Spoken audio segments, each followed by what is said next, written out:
వెంకటాపురం రైతులు కోతలు కోసి పంటని పొలంలోనే ఒక దగ్గర భద్రపరిచారు. పంటను తరలించే వరకు ప్రతిరోజు ఇద్దరు రైతులు పంటకు కాపలాగా పొలంలో రాత్రిపూట కాపలా కాస్తూ ఉండేవాళ్లు. అలా ప్రతిరోజు ఇద్దరు రాత్రిపూట పంటకు కాపలా కాస్తూ చలికి ఇబ్బంది పడుతూ ఉండేవాళ్లు. ఒకరోజు ఇద్దరు రైతులు చలిని తట్టుకోవడానికి ఒంటి నిండా దుప్పట్లు కప్పుకొని పంటకు కాపలా కాసి ఉదయాన్నే ఇంటికి వస్తూ దారిలో ఎదురైన రాజు సీనులతో ఇలా అంటారు. రాజు, సీను, ఈ రోజు రాత్రికి పంట కాపలాగాడానికి వెళ్లాల్సింది మీరే.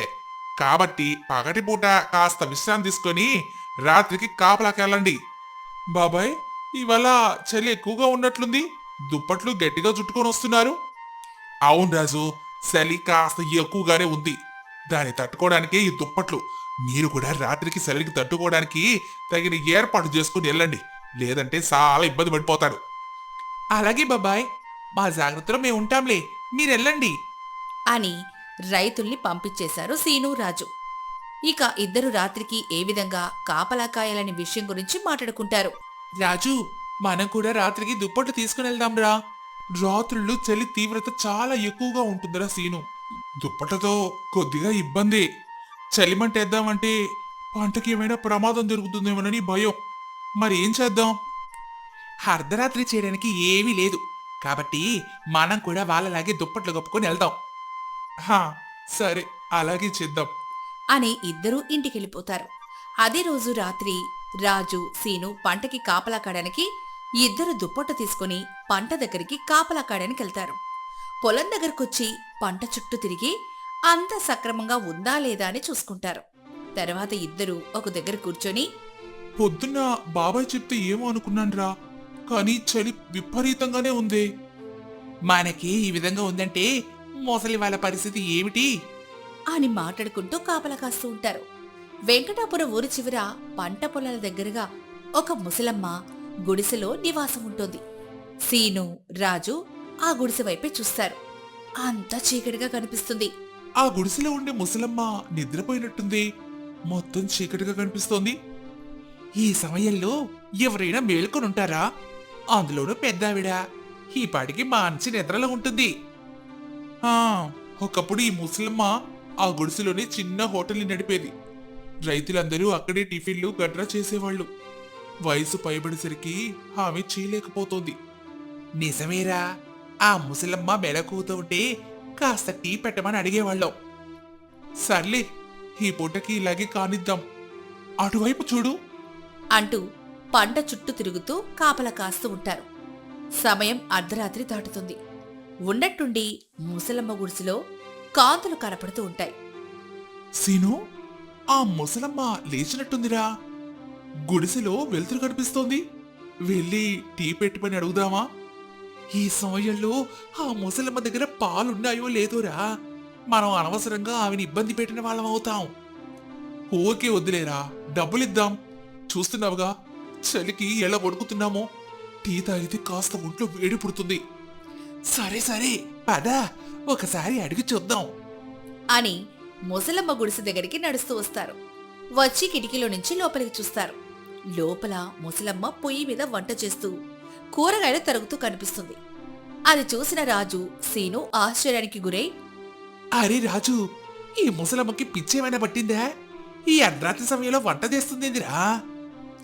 ఈమెకి నిద్ర పట్టడం లేదు మొరా. సరే పద, అటువైపు వెళ్ళి అడుగుదాం అని రాజు, సీను ముందుకొచ్చి లోపలున్న ముసలమ్మను బయటకు పిలుస్తారు. ముసలమ్మ వాళ్ళ దగ్గరకు వచ్చిన తర్వాత, ఏంటమ్మా ఇంత అర్ధరాత్రి సమయంలో వంట చేస్తున్నావు?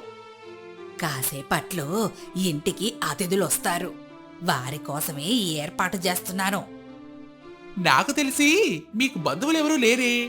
మరి ఎవరొస్తున్నారబ్బా? అయినా ఇంత అర్ధరాత్రి పూట? నా అనుకున్న వాళ్ళందరూ నన్ను వదిలి వెళ్ళిపోయినాక నా కోసం నన్ను చూడ్డానికి కొంతమంది ప్రతిరోజు వస్తారు. వారికి భోజనం పెట్టి పంపించడం నా బాధ్యత. అయినా మీరీ సమయంలో ఇటొచ్చారేంటి? మేము పంటకి కాపలాగడానికి వచ్చామవ్వా. చలి తీవ్రత చాలా ఎక్కువగా ఉండడం వల్ల వేడి వేడిగా టీ ఏమైనా ఇస్తామేమోనని అడగడానికి వచ్చాం. అయ్యో, నన్ను క్షమించండయ్యా. నా ఇల్లు ఊరికి దూరంగా ఉండడం వల్ల ఊర్లోకెళ్ళి పాలు తేవడం నా వల్ల కావడం లేదు. ఇంట్లో కావలసిన నిత్యావసర వస్తువులు నెలకొకసారి తెచ్చుకుంటాను. ఇప్పుడు మీకు టీ ఇవ్వలేకపోతున్నందుకు బాధగా ఉంది. అయ్యో పర్వాలేదమ్మా. అయినా ఇంత అర్ధరాత్రి పూట మిమ్మల్ని ఇబ్బంది పెట్టడం సరికాదని నా మిత్రుడు చెప్తున్నా గాని వినిపించుకోకుండా నేనే వచ్చాను. పర్వాలేదు, మేము పంట దగ్గరికి వెళ్తాము, మీరు మీ పని చూసుకోండి అని రాజు, సీను ముసలమ్మ గుడి దగ్గర నుంచి పంట దగ్గరికి నడుస్తూ ఇలా మాట్లాడుకుంటారు. అయినా ఈ ముసలమ్మకి బంధువులెవరూ లేరే, ఏ సమయంలో వంట చేస్తుందంటే నాకెందుకో అనుమానంగా ఉందిరా సీను. అవునురా, నాకు కూడా అలాగే అనిపిస్తోంది. సరే, మనం ఇక్కడే ఉండి ఆ వచ్చే బంధువులెవరో చూద్దాం అని గుడిసెకి పంటకి మధ్యలో నిలబడి గుడిసె వైపే చూస్తూ ఉంటారు. కాని వారికి ఎవ్వరూ కనిపించరు. తెల్లవారిపోతుంది. ఇంటికి వెళ్తూ ముసలమ్మ ఇంటి దగ్గరికి వెళ్తారు. ముసలమ్మేమో రాత్రి వండిన వంట పాత్రలను కడుగుతూ కనిపిస్తుంది. ఏంటమ్మా, ఎవరో బంధువులు వస్తారన్నావు, మరి మాకెవరు కనిపించలేదే? నీకు కనిపించలేదా? వారు రావడం అయ్యింది, భోజనం చేసి ఎల్లడం అయ్యింది. ముసలమ్మ మాటలకు ఇద్దరూ ఆశ్చర్యపోతారు. ముసలమ్మ పాత్రలు కడిగి లోనికి వెళ్ళిపోతుంది. రాజు, సీను ఇంటికెళ్తూ ఇలా మాట్లాడుకుంటారు. సీను, రాత్రంతా మనం సరిగ్గానే చూసాం కదరా, ఎవరూ రాలేదుగా. మరి ఆ ముసలమ్మేమో వచ్చారు, భోజనం చేసి వెళ్ళారని చెప్తోంది. నాకెందుకో అనుమానంగా ఉంది. ఏంట్రా నీ అనుమానం? ఒకవేళ ఈ ముసలమ్మ క్షుద్ర పూజలు ఏమైనా చేస్తూ దెయ్యాలకు వంటలు చేసి పెడుతుందేమోనని. ఒకవేళ నిజంగా దెయ్యాలే వస్తే రాత్రి మనకి కనిపించేవి కదా. మరి రాత్రి వండిన వంటంతా ఏమైనట్రా? ఆ ముసలమ్మ ఒక్కటే తినేసిందంటావా? ఏమోరా, నాకు నువ్వు చెప్తుంటే అనుమానం వస్తోంది అని అనుమానంతో సీను, రాజు ఊర్లోకెళ్లి జనాలందరికీ ముసలమ్మ రాత్రిపూట దెయ్యంలాగా వంటలు చేసి పెడుతుందంటూ ప్రచారం చేస్తారు. ముసలమ్మ అసలు ఏం చేస్తుందో తెలుసుకోవాలని ఆ రోజు రాత్రి మళ్ళీ సీను, రాజు ముసలమ్మ ఇంటికి వెళ్తారు. అర్ధరాత్రి సమయంలో ముసలమ్మ వంట చేస్తూ మళ్ళీ కనిపించింది. వీరొక మూల దాక్కొని గమనిస్తూ ఉంటారు. చూస్తూ ఉండగానే అనుకోకుండా ఇద్దరు నిద్రపోతారు. ఉలిక్కిపడి లేచేసరికి తెల్లారుతుంది. ముసలమ్మేమో బయట పాత్రలతో మళ్ళీ కనిపిస్తుంది. కనిపెట్టలేకపోయామేనని వెనక్కి తిరిగొస్తూ, మనం తెల్లవారు దాకా ఇక్కడే ఉన్నాం, అయినా మనకు ఎవరూ కనిపించలేదు. ముసలమ్మ వండిన వంట మొత్తం అయిపోయింది. ఖచ్చితంగా దెయ్యాలే వచ్చి భోజనం చేసేస్తున్నాయి అని రాజు, సీను మళ్ళీ ఊర్లో జనాలకు చెప్తారు. ఆ రోజు రాత్రి ఊరు జనం అందరూ అసలు ఏం జరుగుతుందో తెలుసుకోవాలని ముసలమ్మ గుడిసె చుట్టూ కాపలా కాస్తారు. అర్ధరాత్రి సమయంలో ముసలమ్మ వంట చేయడం అందరూ గమనిస్తూ ఉంటారు. ఏం జరుగుతుందో చూడాలని అందరూ ఆతృతగా ఎదురుచూస్తూ ఉండగా ముసలమ్మ గుడిసెకు మరోవైపు నుంచి నలుగురు వ్యక్తుల్లోనికి వచ్చి భోజనం చేయడానికి సిద్ధమవుతూ ఉండగా ఊరి జనమంతా లోపలికి ప్రవేశిస్తారు. ముసలమ్మ, అసలు అక్కడ ఏం జరుగుతుంది? నువ్వు ఈ అర్ధరాత్రి వంటలు ఎవరి కోసం చేస్తున్నావు? ఇంతకీ వీళ్ళంతా ఎవరు? అయ్యా, ఈ నలుగురు నా ఇంటికి ప్రతిరోజు భోజనానికి వస్తుంటారు. వారి కోసమే ఈ వంట. అలా అయితే వారిని పగటిపూట భోజనానికి పిలవాలి, కానీ ఇలా అర్ధరాత్రి పూట పిలవడం ఏమిటి? అయ్యా, ఈ నలుగురు గుడ్డివారు. వీరికి పగలు రాత్రి తేడా లేదు. వీరు చుట్టుపక్కల ప్రాంతాల్లో భిక్షాటన చేసి ఈ సమయానికి ప్రతిరోజు నా దగ్గరకొచ్చి భోజనం ఏమైనా ఉంటే పెట్టమని అడుగుతూ ఉంటారు. నేను సమయాన్ని పట్టించుకోలేదు, వారి ఆకలిని మాత్రమే పట్టించుకున్నాను. అది అర్ధరాత్రైనా ఇంకేవైనా సరే నలుగురి ఆకలి తీర్చే అవకాశం నాకొచ్చినందుకు సంతోషిస్తున్నానే గాని అర్ధరాత్రి వంటలు చేయడం ఇబ్బందిగానే నేనెప్పుడూ అనుకోలేదు. మీరనుకుంటున్నట్టుగానే నేనింకేవి చెయ్యడం లేదు. ఇదంతా వింటున్న ఆ నలుగురు గుడ్డివారిలో నుంచి ఒకతను ముందుకొచ్చి, అయ్యో బామ్మగారు, మేము ప్రతిరోజు మిమ్మల్ని అర్ధరాత్రి పూట వచ్చి ఇబ్బంది పెడుతున్నామా? మమ్మల్ని క్షమించండి. మేము భిక్షాటన చేసి అలసిపోయి ఇక్కడికి వస్తున్నామని అనుకుంటున్నాం. అంతేగాని ఇలా అర్ధరాత్రి పూట వస్తున్నామనే సంగతి మాకు తెలియడం లేదు. మమ్మల్ని మన్నించండి బామ్మగారు. ఇక మీదట ఇక్కడికి వచ్చి మిమ్మల్ని ఇబ్బంది పెట్టం.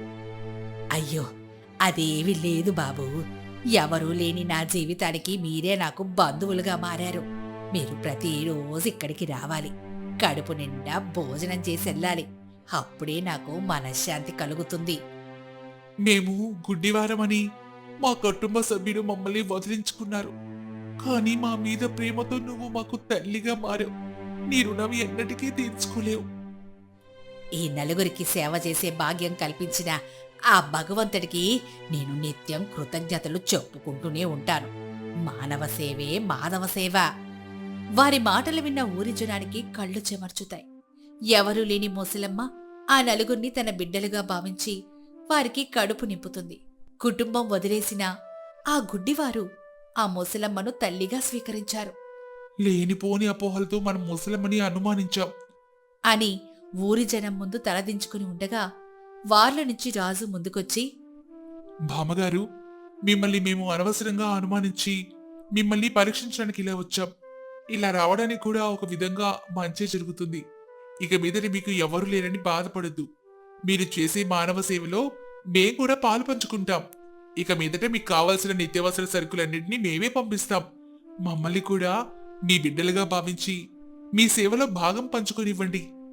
రాజు మాటలకి ఊరి జనమందరూ సరే అని ఒప్పుకుంటారు. ముసలమ్మ చాలా సంతోషపడుతుంది.